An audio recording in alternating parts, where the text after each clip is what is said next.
ये story free fire school का है। स्कूल में बहुत सारे स्टूडेंट पढ़ाई करते थे, पर फ्री फायर स्कूल में एक ऐसा स्टूडेंट था जो कि पढ़ाई में बिल्कुल ही तेज नहीं था। उसके टीचर बहुत ज्यादा डांटते हैं क्योंकि वो स्टूडेंट एग्जाम में फेल हो चुका था। टीचर बहुत ज्यादा डांटते हैं उस स्टूडेंट को, और उस स्टूडेंट का नाम था प्रिजो।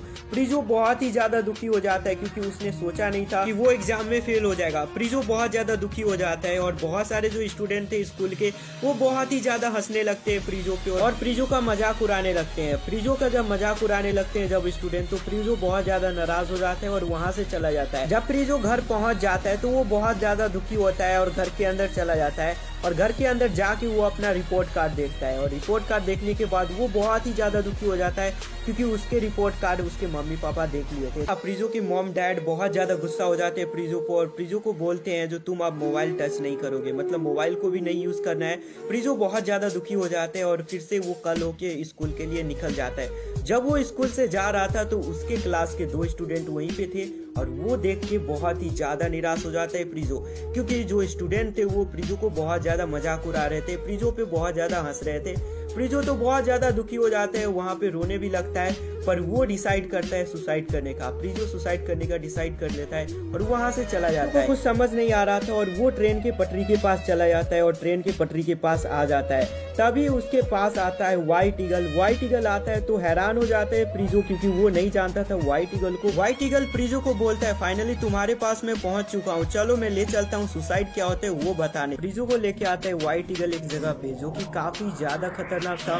प्रिजो को कुछ समझ नहीं आ रहा था, वो ऑटोमेटिक कहीं से भी कहीं जा रहा था। प्रिजो एक ऊपर से नीचे गिरता है और एक जगह पे आ जाता है जहाँ पे र्यूक एफएफ और राइस्टार का फाइट होता है, जहाँ पे प्रिजो भी मौजूद होता है। प्रिजो को कुछ समझ नहीं आ रहा था ये क्या हो रहा है, और र्यूक एफएफ को भी समझ नहीं आ रहा था। फिर प्रिजो वहां से चला जाता है हेल्प बोल के, और उसको कुछ समझ नहीं आ रहा था क्योंकि वो जहाँ जा रहा था उसको खुद समझ में नहीं आ रहा था वो कहाँ जा रहा है। एक टावर पे आ जाता है प्रिजो और टावर पे से गिर जाता है, और प्रिजो को कुछ समझ नहीं आ रहा था, काफी ज्यादा डर जाता है। फिर वो ट्रेन की पटरी के पास आ जाता है, उसको अभी भी कुछ समझ नहीं आ रहा था, जैसे कि सामने से ट्रेन आ रहा था और भाई प्रिजो वहां से हट जाता है। अब प्रिजो कुछ सोचने लगता है जो मैं क्या करूं क्या नहीं। फिर प्रिजो सोचता है जो सुसाइड अब नहीं करूंगा। तभी प्रिजो वहां से भाग जाता है। प्रिजो वहां पे सुसाइड नहीं करता, पर प्रिजो का इरादा बदल चुका था। वो काफी ज्यादा दुखी हो जाता है और वो अपने पुराने ख्यालों में डूब जाता है। वो अपने पुराने ख्यालात याद करने लगता है, वो अपने मम्मी पापा के साथ। तभी वो रिपोर्ट कार्ड के बारे में भी सोचने लगता है। रिपोर्ट कार्ड के बारे में जब सोचता है तो वो बहुत ज्यादा रोने लगता है, और प्रिजो अपनी मम्मी पापा की बातें याद करने लगता है। जब मम्मी पापा की बात याद करता है तो प्रिजो बहुत ज्यादा निराश हो जाता है, क्योंकि उस टाइम स्कूल के बारे में भी सोचने लगता है, उसके फ्रेंड कैसे मजाक उड़ा रहे थे उसको, और उसके मम्मी पापा भी बहुत ज्यादा उसको डांटे थे। पर वो बहुत ही ज्यादा निराश हो जाता है, पर वो सुसाइड करने का नहीं सोचता।